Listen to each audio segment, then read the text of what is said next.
بسم اللہ الرحمن الرحیم۔ عزیزان من، آج سپتمبر 1974 کی 15 تاریخ ہے اور درس قرآن کریم کا آغاز سورہ الرعد کی 14ویں آیت سے ہو رہا ہے، 13/14۔ سلسلہ کلام پیچھے سے شروع ہو رہا ہے۔ تجدید یادداشت کے لیے عرض کر دوں کہ اصولی بات قرآن کریم نے جو کہی تھی وہ اس سورہ کی 11ویں آیت میں تھی، اور میں نے یہ عرض کیا تھا کہ اگر قرآن کریم کی اس ایک آیت کو ہی لے لیا جائے اور ذہن میں یہ رکھا جائے کہ یہ آج سے 1400 سال پہلے کی بات کہی گئی ہے، اس ایک آیت سے ہی اتنا بڑا ثبوت اور دلیل اس بات کی مل جائے گی کہ اس زمانے میں کم از کم انسانی ذہن اور فکر یہ بات کہنا تو ایک طرف رہا، سوچ بھی نہیں سکتا تھا۔ کہا یہ گیا تھا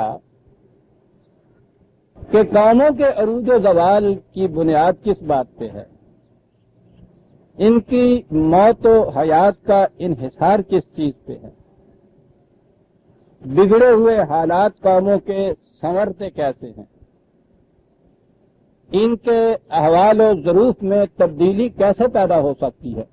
اور آپ دیکھتے ہیں کہ دنیا کا سب سے اہم مسئلہ یہ ہے، بنی ہوئی قومیں بگڑتے کیسے ہیں، بگڑی ہوئی قوموں کے سنورنے کا طریق کیا ہے۔ اس کے لیے مختلف تدابیر اختیار کیے جاتے ہیں، مختلف طریقے نت نئے دن وضع ہوتے ہیں، قوانین بنائے جاتے ہیں، انتظامیہ میں اصلاح کی جاتی ہے۔ یہ تمام چیزیں دنیا کی ہر قوم، ہر مملکت میں یہ چیزیں رائج ہیں۔ قرآن نے 1400 سال پہلے ایک بات کہی، اس نے کہا کہ یہ سب غلط ہے۔ ان اللہ لا یغیر ما بقوم حتی یغیروا ما بانفسہم۔ قوموں کے احوال و ظروف میں، ان کے خارجی حالات میں تبدیلی آ نہیں سکتی تا وقت کہ ان کی اندر کی داخلی دنیا کے اندر تبدیلی پیدا نہ ہو۔ قوموں کے خارجی حالات میں تغیر، تبدیلی، یہ اس کا دار و مدار ہے ان کی ذہنیت، ان کے قلب و دماغ، ان کے زاویہ نگاہ کی تبدیلی کے اوپر۔ جب تک وہ تبدیل نہیں ہوتا، ان کی خارجی دنیا میں تبدیلی پیدا نہیں ہو سکتی۔ آپ تاریخ عالم کو اٹھا کے دیکھیے، اقوام عالم کی متعلق جس قدر بھی سیاسیات میں آپ کو جو چیزیں بھی نظر آتی ہیں، آپ دیکھیے کہ 6 صدی عیسوی میں پوری دنیا میں کہیں یہ بات بھی تھی، نفسیاتی طور پہ بھی، سائیکالوجی تو ہمارے اس دور کا حال ہی کا ایک پیدا کردہ ایک علم ہے، لیکن جہاں تک نفسیاتی تبدیلی کا مبہم سا تصور ہے، انفرادی طور پہ تو وہ پایا جاتا تھا۔ یہ جس چیز نے بعد میں آ کے ہمارے ہاں تصوف کی شکل اختیار کی، یونان کے اندر بھی یہ فلسفہ ایسا تھا جس کا تعلق نفسیات سے تھا، لیکن وہ فرد کی نفسیات کے متعلق بات ہوتی تھی۔ مذہب کی دنیا میں فرد کی نجات کا سوال پیدا ہوتا تھا، فلسفے کی دنیا میں کچھ ذہنی تبدیلی کی بات ہوتی تھی۔ قوم کے متعلق یہ جو اصول دیا گیا ہے، یہ آپ کو کہیں نہیں ملتا۔ آج کی دنیا میں بھی مجھے دہرانے نے دیجیے جو بات میں نے کہی تھی، غیر مسلموں کے لیے تو یہ ایک اصول کی بات صرف کہی گئی ہے، اس سے علمی بات کہہ دیجیے، ایک میکسم کہہ دیجیے کہ قرآن نے ایک اصول دیا ہے غیر مسلموں کے لیے، سوچ و بچار کے لیے، غور کرنے کے لیے، سمجھنے کے لیے۔ جو شخص قرآن پر ایمان رکھتا ہے اس کے لیے اس آیت یا اس اصول کی حیثیت اتنی ہی نہیں ہے کہ وہ اسے غور و فکر کا اپنے مرکز بنائے۔ غور سے سنیے کہ یہ کتنی اہم چیز ہے۔ کہا گیا ہے کہ ان اللہ لا یغیر ما بقوم، خدا نہیں بدلتا کسی قوم کے حالت کو، حتیٰ ہے یہاں تا وقت کے یغیروا، وہ قوم خود اپنی نفسیات میں تبدیلی نہ پیدا کر لے، نہیں کرتا وہ۔ یہ کوئی چھوٹی سی بات نہیں عزیزان ایمان، ہم نے تو کبھی اہمیت پہ غور ہی نہیں کیا قرآن کریم کی، قرآن کے ماننے والوں کس سے میں اب بات کر رہا ہوں۔ پھر عرض کر دوں کہ غیروں کے لیے تو یہ چیز صرف غور و فکر کی چیز ہے، اسے وہ انہیں کہتا ہے کہ قرآن کے اندر تدبر کرو، تفکر کرو، عقل و شعور سے کام لو، غور و فکر سے کام لو، سوچو جو ہم کہہ رہے ہیں، اس کی شہادات دیتا ہے، دلائل دیتا ہے۔ لیکن جو شخص ان دلائل شہادات کے بعد قرآن کی صداقت پر ایمان لے آتا ہے، اس کے لیے اس آیت کے کیا معنی؟ وہ کہتا ہے کہ ایک ہی طریقہ ہے اس کے لیے، دوسرا طریقہ نہیں ہے۔ قوم کی نفسیات میں تبدیلی کے بغیر اس کے خارجی حالات میں تبدیلی پیدا کرنے کا ایک ہی طریقہ ہے، 2 3 4 نہیں اس نے بتائے، ایک ہی بتایا ہے۔ قرآن کی صداقت پر ایمان کی مدعی قوم کا یہ سوچنا کہ مختلف طریقے ہو سکتے ہیں، یہ شرک ہے۔ یہ شرک بت پرستی کا انعام نہیں ہے، بت پرستی تو جہالت ہے صرف۔ یہ سوچنا کہ یہ بھی طریقہ ہے ایک، لیکن اور طریقے بھی ہو سکتے ہیں، عزیزان من یہ شرک ہے۔ وہ کہتا ہے ایک ہی طریقہ وہ خدا کا ہے، ان اللہ لا یغیر، نہیں بدلتے ہم۔ مسلمان قوم کا یہ سوچنا کہ مختلف طریقے، مختلف تدابیر ہو سکتی ہیں، چلیے اس میں ایک یہ بھی رکھ لیا، وہ بھی ایک خدا سے ہی، کچھ اور بھی خدا ہے۔ یہ کہنا کہ نہیں صاحب یہ نہیں اور طریقہ ہے، یہ کفر ہے۔ دوسرے طریقوں کے ساتھ ایک یہ طریقہ تجویز کرنا شرک ہے۔ یہ کہنا کہ یہ طریق نہیں ہے، یہ کفر ہے۔ اور پھر اس کے بعد کوئی اور تدبیر اختیار کر لینا، یہ خدا کے خلاف اعلان جنگ ہے کہ تم کہتے ہو کہ نہیں تبدیلی ہو سکتی اس کے بغیر، ہم اس کے بغیر تبدیلی کر کے دکھائیں گے۔ یہ عرب اللہ ہے، یہ جنگ کی دعوت دینا ہے، اعلان جنگ ہے خدا کے ساتھ کہ تم کہتے ہو نہیں ہو سکتا، ہم کر کے دکھائیں گے۔ اللہ اکبر، اس سے بڑی فرعونیت اور کیا ہو سکتی ہے، بڑا کفر اور کیا ہو سکتا ہے عزیزان ایمان۔ توحید صرف یہ ہے کہ ہاں خدا نے یہ کہا ہے کہ یہی ایک طریق ہے، کوئی دوسرا طریق ہے نہیں۔ مسلمان ذہن میں نہیں لا سکتا اگر اس کا ایمان قرآن پہ ہے کہ کوئی اور طریق بھی ہو سکتا ہے۔ اب یہ جو چیزیں ہیں کہ صاحب اور طریقے بھی ہیں، ان کو آزما کر دیکھ لیجئے، اس کے بعد آپ خود اس نتیجے میں پہنچ جائیں گے۔ غیر مسلموں کے لیے تو یہ کہا ہم کہہ سکتے ہیں ٹھیک ہے، انہیں اجازت ہے، وہ اپنے عقل و فکر کی روح سے جو طریقے بھی بہتر سمجھیں ان کو وہ اختیار کر لیں۔ ہم ان سے یہی کہتے جائیں گے کہ آپ کر لیجیے، دیکھ لیجئے گا، آپ کو آنا پڑے گا یہاں ایک دن۔ لیکن پھر عرض کر دوں کہ جو اس قرآن کی صداقت پر ایمان کا مدعی ہے، اس کے لیے تو یہ سوچنا ہی شرک یا کفر ہے کہ کوئی اور طریقہ بھی ہو سکتا ہے، اور کوئی اور طریقہ اختیار کرنا میں نے کہا ہے اعلان جنگ ہے خدا کے ساتھ۔ اور اس کے بعد اگلی کی ٹکڑا کہ کر کے دیکھتے ہو، تم اس کو چیلنج کرتے ہو۔ اذا اراد اللہ بقوم سوءا فلا مرد له وما لهم من دونه من وال، ٹھیک ہے، کرنا چاہتے ہو، سوچنا چاہتے ہو، اور طریقے اختیار کرنا چاہتے ہو، ٹھیک ہے، اس طریقے کو چھوڑنے بعد جو طریقہ اختیار کرو گے اس کا نتیجہ تباہی بربادی کے سوا کچھ نہیں ہوگا، ایسی تباہی کہ پھر وہ پلٹ نہیں سکے گی۔ پلٹنے کا تو ایک ہی طریقہ تھا اور وہ تم نے چھوڑ دیا، اس کے خلاف طریقے اختیار کیے۔ اور اتنا ہی نہیں ہے کہ تباہی وہ پلٹ نہیں سکے گی، پھر وَمَا لَهُم مِّن دُونِهِ مِن وَالٍ، اس قوم کا دنیا میں کوئی والی وارث نہیں ہوگا۔ عزیزان من، یہ قرآن کے دعوی ہیں، مذاق ہے یہ؟ اتنی بڑی تحدی ہے اس کے اندر۔ ہمارا تو خیر اب ذکر ہی کیا ہے، قرآن کی تلاوت آپ کے یہاں باقی ہے ثواب حاصل کرنے کے لیے. ابھی رمضان المبارک کا مہینہ آ رہا ہے، یہ تلاوت جس شد و مت سے ہوتی ہے ہمارے ہاں وہ ہمارے سامنے ہے. اس سے زیادہ تو ہمارے ہاں اس کا مصرف ہی نہیں رہ گیا ہوا.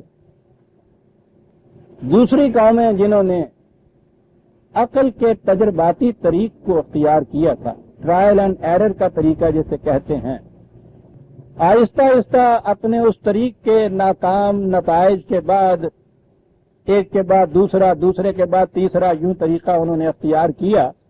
اور اس دور میں اب وہی سائیکالوجی جس کی ابتدا انفرادی نفسیات سے ہوئی تھی، فرد سے متعلق تھی، ابھی دیکھتے دیکھتے ہمارے وہ سائیکالوجی اجتماعی شکل اختیار کر رہی ہے. یعنی وہ آ رہے ہیں اس کی طرف کہ تغیر نفس کے بغیر تغیر احوال خارجی نہیں ہو سکتا. اب تغیر نفس تو دو قسم کا ہوگا.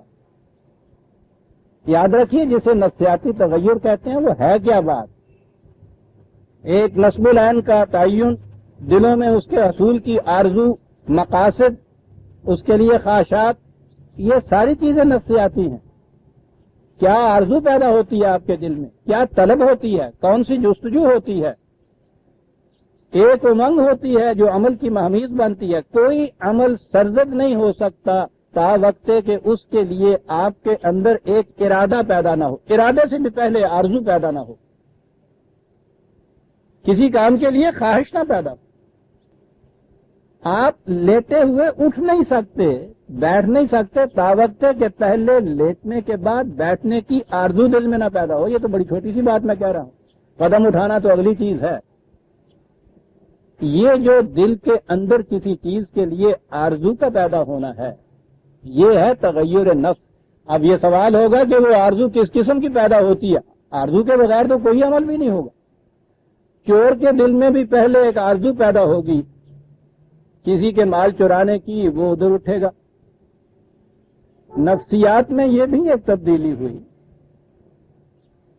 دیانت دار رہنے کے دل میں یہ آرزو پیدا ہوگی کہ نہیں میں نقصان اٹھا لوں گا لیکن دیانت داری کو نہیں چھوڑوں گا. یہ بھی ایک آرزو پیدا ہوئی. تغیر نفس تو دونوں میں ہو گیا نا. اس نے کہا یہ ہے کہ جس قسم کا تغیر نفس اسی قسم کے خارجی آواز. یہ جو آپ کے ہاں معاشرے کے اندر اس قدر بدعنوانیاں، بدنہاد قسم کی بے راہ رویاں پیدا ہو رہی ہیں جس کا رونا ہم ہر ایک رو رہے ہیں، اس کی اصلاح کے لیے جو کچھ ہم سوچ رہے ہیں غور کیجئے. یا وہ کفر میں آئے گا، یا شرک میں آئے گا، یا خدا کے خلاف اعلان جنگ میں آئے گا، کیونکہ ہم اس طرف آ ہی نہیں رہے. تغیر نفس تو قوم کے اندر ہو رہا ہے. جن لوگوں نے ذرا پہلے کی قوم کے عام نفسیاتی چیز دیکھی تھی وہ جانتے ہیں کہ ان میں پھر بھی کچھ شرافت کا، دیانت کا، صداقت کا پاس تھا، ان چیزوں کا احترام تھا. تو گویا ان کے دل میں نفسیاتی کیفیت یہ تھی. اب جو آپ آئے دن رونا روتے ہیں نا کہ صاحب قانون کا احترام ہی اٹھ گیا ہے، شرافت کا احساس ہی ختم ہو گیا ہے. یہ احترام و احساس کے الفاظ ان کا تعلق کس چیز سے ہے؟ قلب و نگاہ کی تبدیلی سے ہی تو ہے. اس کا تو سارا مدار ہی دل کے اوپر. تو قدر خیش نہ دانی بہاز تو گیرد. تو اپنی قیمت نہیں جانتا، ورنہ تو اپنی قیمت نہیں جانتا. یہ باہر کی چیز میں جو تو قیمت مقرر کرتا ہے، اگلے مصرے نے بات صاف کی. تو قدر خیش نہ دانی بہاز تو گیرد وگرنہ لال درخشندہ پارائے سنگ است. یہ جسے تو ایک لال کہتا ہے، جو آرات کہتا ہے، پتھر ہے وہ. ایک پتھر کو تو نے کہہ دیا کہ 10 لاکھ روپے کا، 10 لاکھ روپے کا ہوگا. ایک کے متعلق کہہ دیا کہ ٹوٹ کے سڑک پہ بچھا دیجئے، وہ بیچارہ خط و خچاپ میں مل گیا. یہ تو قیمتیں مقرر کر رہا ہے ان چیزوں کی. ان کے اندر کوئی انٹرنسیکلی تو کوئی قیمت ان کی نہیں ہے. بہاز تو گیرد، یہ قیمت مقرر کرنے کا معیار اس کی نگاہ جو ہے وہ کیا ہے؟ یہ اس کی نگاہ کا فیصلہ ہے نا کہ ٹھیک ہے مال جس طریق سے بھی آئے سا وہ مال ہے. پھر اس کے بعد زندگی عیش و عشرت کی ہے، یہ سب کچھ ہے، یہ بھی ایک نگاہ ہے، یہ بھی ایک اندر کی آواز ہے۔ ایک آواز یہ ہے کہ نہیں غلط ہے یہ بات، حلال طریق سے آیا ہوا مال ہی میرے لیے حلال ہے، یہ بھی ایک واضح نگاہ ہے۔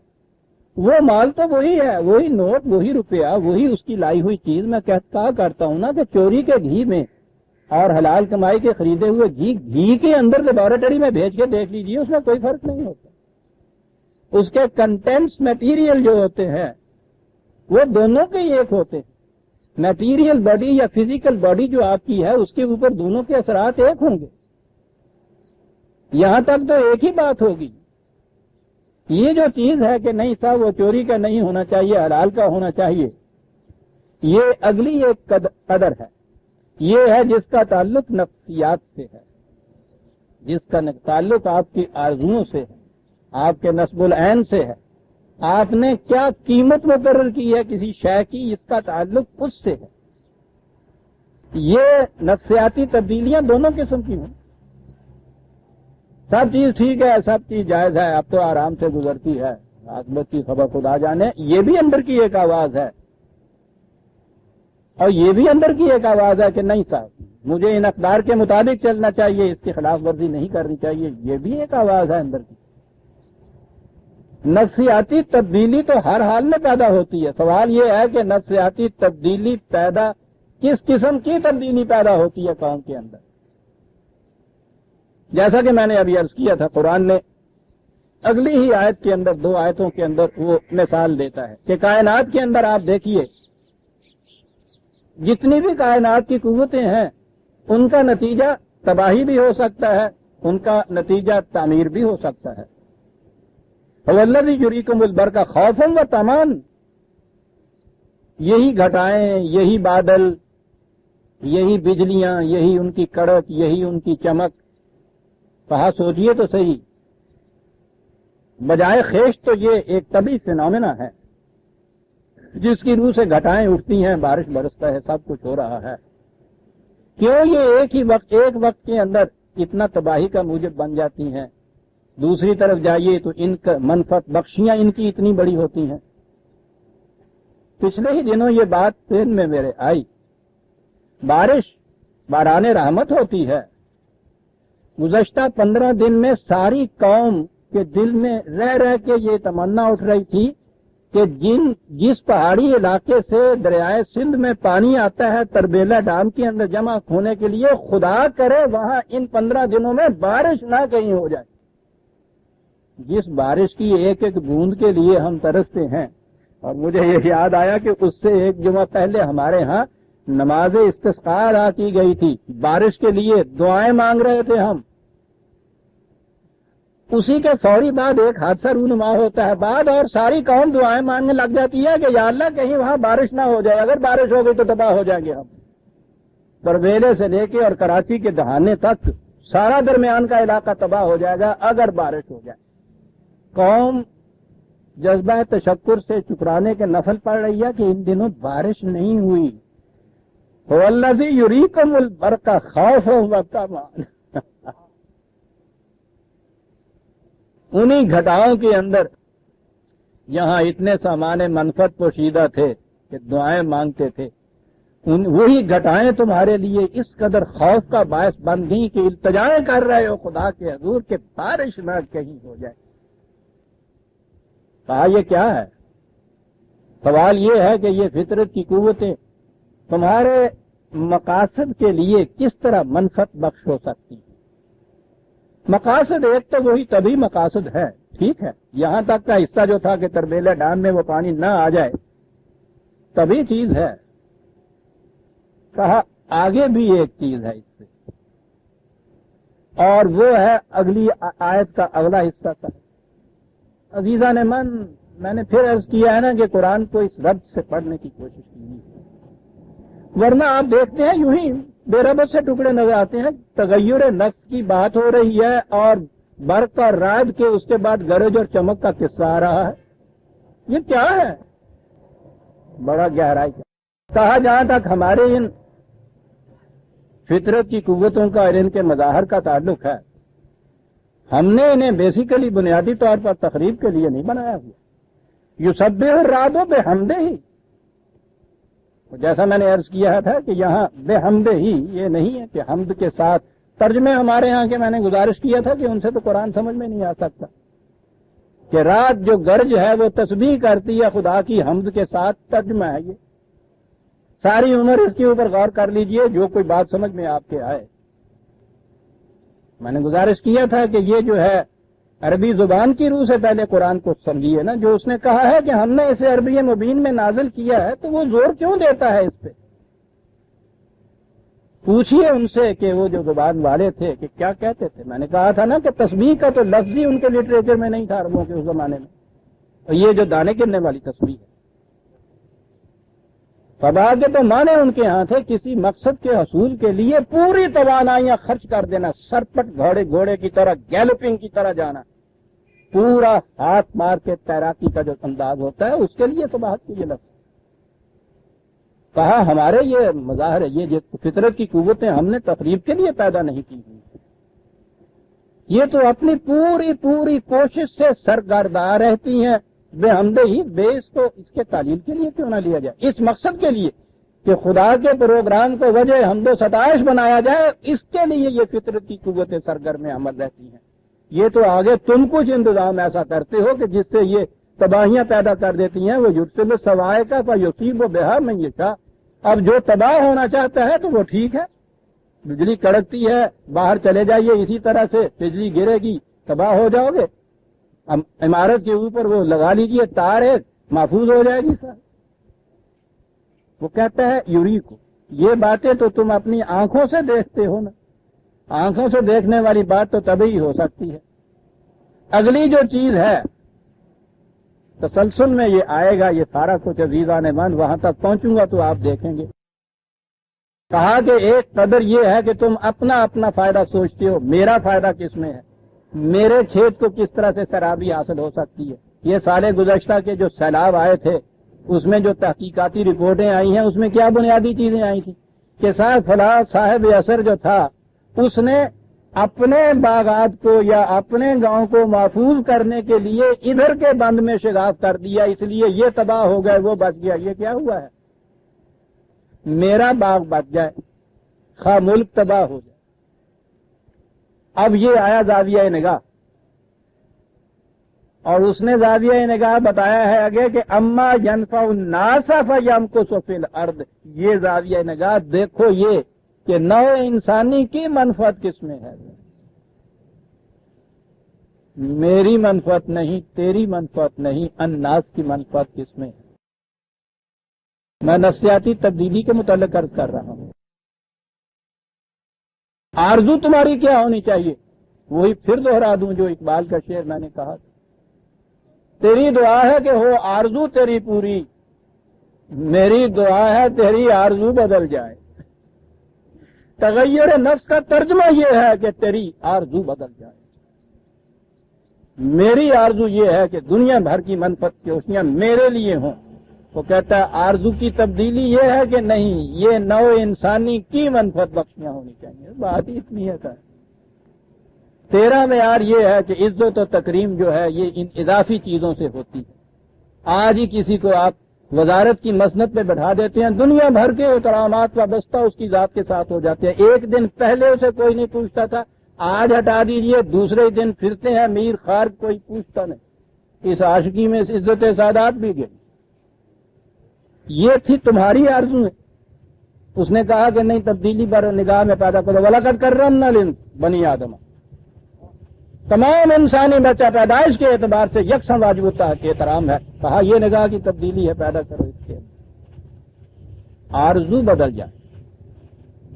اب دونوں چیزیں وہ کرتا چلا آ رہا کہ ہمارے ہاں سے جتنے یہ مظاہر فطرت ہیں، قوتیں ہیں، یہ ساری وہ سرگرداں ہیں، مصروف عمل ہیں، بے حمدہ ہی خدا کے پروگرام کو وجہ ستائش بنانے کے لیے باعث تقریب نہیں یہ ہو سکتی. آگے ان سے تم کام کیسے لیتے؟ طبی طور پہ تو اس نے بتا دیا جو میں نے پچھلی دفعہ بھی کہا تھا کہ ایک بند ٹوٹنے کا ذکر قرآن میں بھی آتا ہے. وہ قوم سبا کے بند، یمن کے بند، جنت ارم کے بند جو تھے، اس نے بتایا تھا کہ معیشت ہو ایگریکلچر، اور تم اوور نائٹ ملینئر بننے کے لیے اختیار کر دو لمبی لمبی تجارتیں، اور تم اوور نائٹ کے لیے اختیار کر دو لمبی لمبی تجارتیں، بعد اسوارنا کے معنی کیا ہے پھر اس کو کر دو نگلیکٹ۔ اس نے کہا بند کو تم نے نگلیکٹ کیا، اس کا نتیجہ یہ ہوا بارشیں ہوئی وہ ٹوٹ گیا، سارا علاقہ تمہارا تباہ ہو گیا، اور اس کے بعد وہ کہتا ہے کہ وہ جو جنت تھی تمہارے لیے اس میں جھاؤ کے سوا کچھ اب پیدا ہی نہیں ہوتا تھا۔ اور دوسری چیز یہ ہے کہ یہ منفعت کوشیاں تمہاری اپنی قوت کے متعلق کرنے کے لیے ہیں یا یہ منفعت عامہ کے لیے؟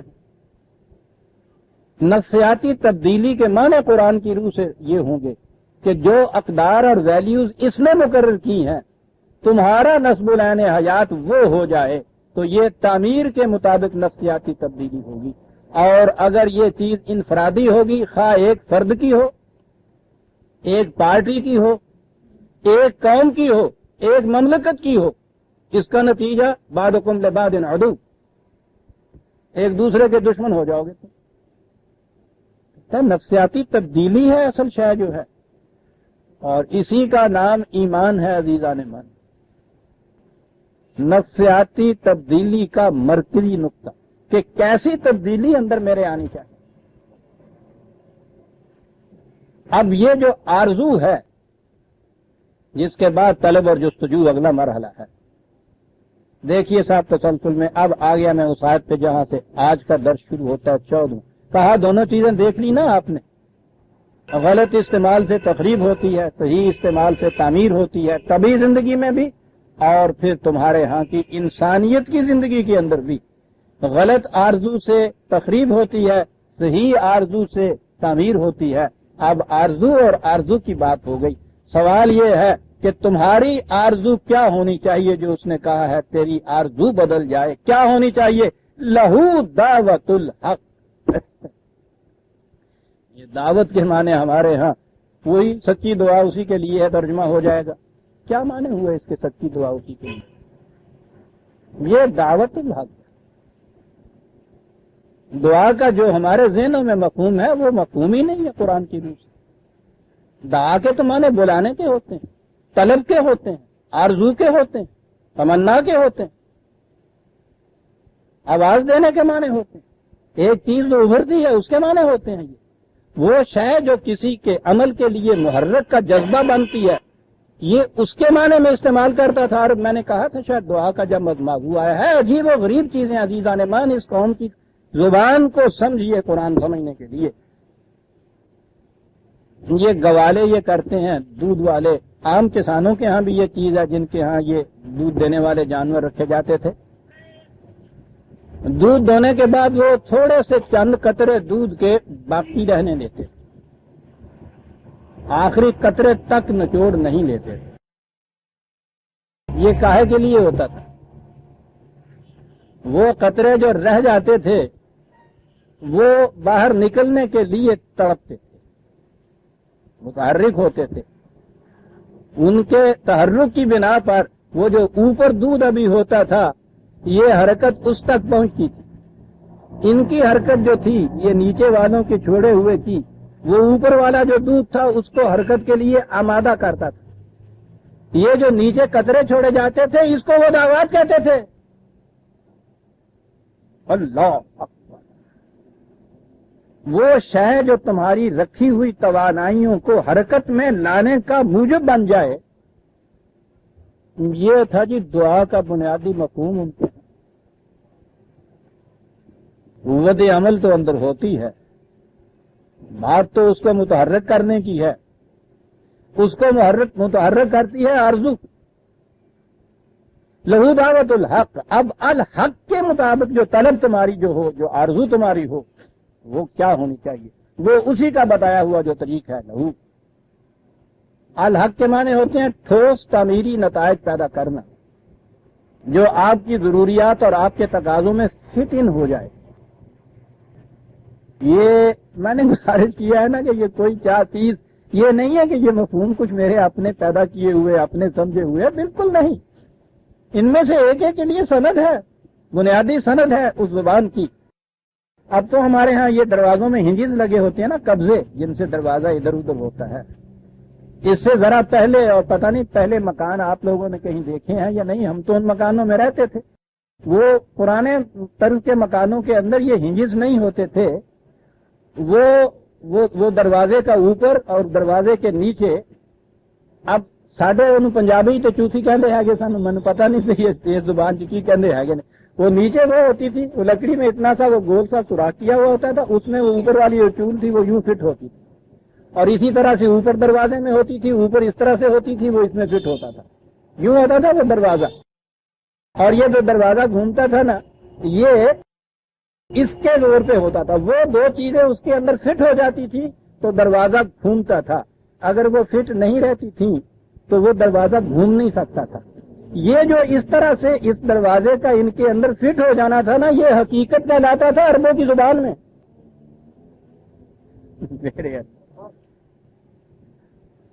عزیزان من، یہ شاعری نہیں تھی جو قرآن نے بار بار کہا ہے کہ ہم نے عربی مبین میں اس کو نازل کیا ہے. اس پہ وہ سٹریس دیتا ہے. وہ بابا اس کو سمجھنا ہے تو اسے سمجھو پہلے. ٹھیک تقاضا تمہارا یہ ہے نا کہ وہ دروازہ جو ہے وہ گھومتا پھرتا رہے. دروازہ بھی ٹھیک ہو، وہ بڑا مضبوط ہو، وہ لوہے کا، اور اس کی صورت اگر ہو جائے تو بند اگر ہوا ہے تو کھلے نہیں، اور کھلا ہے تو بند نہ ہو. دروازہ بالے جان ہو، مصیبت ہو گئی. دروازہ موجود ہے، وہ بھی موجود ہے، لیکن وہ حقیقت نہیں بنی. تمہارے اسباب جتنے ہیں، تمہارے سامان جتنے ہیں، وہ تمہارے مقصد کے مطابق اس وقت نتیجہ پیدا کریں گے جو الحق کے مطابق وہ ہو جائے گی. چوتھی جنوں کہندے ہو تم، وہ پھرنا شروع کر دے. الحق ٹھوس تعمیری نتائج، وہ جو میں نے کہا تھا تاریخ میں واقع آتا ہے. حضرت عمر رضی اللہ تعالیٰ عنہ کی سپاہ کے کی فوج کے ایک سپاہی سے بات پوچھی تھی، تو میں یہ اس لیے کہہ رہا ہوں زور دے کہ اس پہ کہ کسی مفسر یا کسی امام سے بات نہیں ہو رہی، فوج کے سپاہی سے بات ہو رہی. یہ بیت المقدس میں جب کہیں تو ایک عیسائی راہب نے بات پوچھی تھی کہ ہر قوم کا ایک کلمہ حق ہوتا ہے. کلمہ وہ نظریہ ہوتا ہے زندگی کا، اور حق ہوتا ہے جب نظریہ کہیں تعمیری شکل کے اندر محسوس شکل میں آ جائے. حق کے معنی ہی ہے ٹھوس تعمیری نتائج، ایبسٹریکٹ نہیں، نظری یا تجریدی نہیں، ذہن کے اندر رہنے والی بات نہیں. وہ الحق بنتا ہے، ایک دو ڈی ٹروتھ ہے نا، وہ حق بنتا ہے، حقیقت بنتا ہے جب وہ عمل کے اندر محسوس طور پہ اس کے نتائج سامنے آتے ہیں. کلمہ نظریہ کو کہتے ہیں. اس نے پوچھا تھا کہ ہر قوم کا ایک کلمہ حق ہوتا ہے جو حقیقت بنتا ہے. یہ تمہاری قوم کا وہ کلمہ کون سا ہے جو حق؟ اس نے کہا تھا یہ 40,000 شہر اور قلعے جو ہم نے فتح کی ہیں تمہارے، اگر ہمارا کلمہ حق نہیں ہے تو اور کیا ہے؟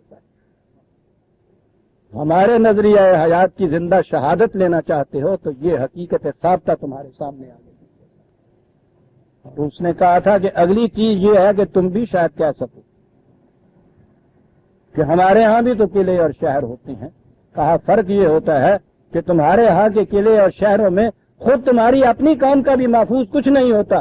ہمارے ان قلعے اور شہروں کے اندر ہماری مخالف قوم تمہارا سب کچھ محفوظ ہے. یہ ہمارا کلمۃ اللہ ہے. کہا تھا تمہارے کلمے میں اور ہمارے کلمۃ اللہ ہونے میں یہ فرق. یہ سپاہی سمجھے ہوئے. لہو دعوت الحق. اگر یہ چاہتے ہو کہ تمہاری طلب، تمہاری مانگ، تمہاری آرزو، تمہاری نفسیاتی تبدیلی وہ یہ الحق کے مطابق نتائج پیدا کرے، تو وہ تو اس کی ایک ہی شکل ہے کہ جو ہم نے دی ٹروتھ کہا ہے وہ اس کے مطابق تبدیلی تمہارے اندر آنی چاہیے. تبدیلی کے بغیر تو باہر حالات میں تبدیلی آ ہی نہیں سکتی. ایک تبدیلی ہوگی کہ ہر چیز تخریب کی طرف چلی جائے، ایک تبدیلی ہوگی کہ ہر چیز تعمیر کی طرف جائے. تعمیر کی طرف لانا چاہتے ہو اگر تم، تو اس کے لیے یہ ہے کہ طلب تمہاری، دعوت تمہاری، مانگ تمہاری، تجسس تمہاری، آرزو تمہاری اس کے مطابق ہونی چاہیے. اور یہ یاد رکھو والذین یدعون من دونہ لا یستجیبون لهم بشیء الا کباسط کفیہ الی الماء لیبلغ فاہ وما هو ببالغہ. اللہ اللہ جیسا کہ جو ہم نے آرزویں متعین کی ہیں، جو ہم نے مقاصد متعین کیے ہیں، اس کے خلاف کوئی اور آرزویں اور طلبیں اپنے ہاں رکھ کے دیکھ لو۔ یہ جو چیز ہے نا کہ کسی اور سے دعا کر کے دیکھ لو، اور سے دعا کی بات جو ہے یہ نہیں کہ دعا صرف خدا سے کرو، کسی اور سے دعا نہ کرو۔ وہ تو خود نفس دعا کے متعلق ایک بات، طلب تمہاری، مانگ تمہاری، آرزو تمہاری۔ ایک تو وہ ہے نا جو خدا نے بتایا تھا، ایک اس کے خلاف دوسرے جو ہیں بتانے والے، اپنی طلب اور مانگ ان کے ساتھ وابستہ کر کے ذرا دیکھو تو صحیح، وہ نتائج پیدا کرتے ہیں کہ جن کو تم نتائج پیدا کرنے والی بات کہتے ہو۔ بلاؤ تم ان کو، دستک دو ان کو، تعمیری نتائج پیدا کرنے کے لیے کبھی وہاں سے جواب نہیں ملتا۔ سمجھ لی؟ ایک تو اس لیے کہ دعوت الحق تو ہے ہی اس کے ہاتھ، خدا کو آواز دو گے تو ایک چیز تو یہ ہوگی۔ پہلی چیز عزیزان من، ابھی رمضان کے مہینے کی بات جو قرآن نے کی ہے اس کے درمیان میں یہ بات آئی ہے نا، وَإِذَا سَأَلَكَ عِبَادِي عَنِّي فَإِنِّي قَرِيبٌ، میرے بندے تجھ سے میرے متعلق پوچھتے ہیں تو ان سے کہو کہیں دور نہیں میں گیا، میں تو ان سے بہت قریب، ان کی رگ جان سے بھی زیادہ قریب ہوں۔ اگلے بات ہے قریب ہونے کی بات، ہوا کرو۔ پڑوسی اگر آپ کی کوئی بات نہیں مانتا، بات نہیں سنتا، تقریب پہ اترتا ہے، قریب تر ہونے کا اس کے فائدہ کیا ہے؟ مدد کے لیے بلاتے ہیں، جواب نہیں دیتا، کبھی آتا ہی نہیں ہے، تو قریب ہونا ہی تو میں کوئی بات نہیں، خدا کا رگے جان سے قریب ہونا ہی، یہ اتنی بات قریب ہونے کی بات تو ایسی نہیں۔ قریب ہونے کے معنی یہ ہے اجیب دعوت الداعی اذا دعان، جب بھی تم اس کو پکارو گے تمہاری پکار کا جواب دے گا، یہ بات ہوئی نا قریب ہونے کی۔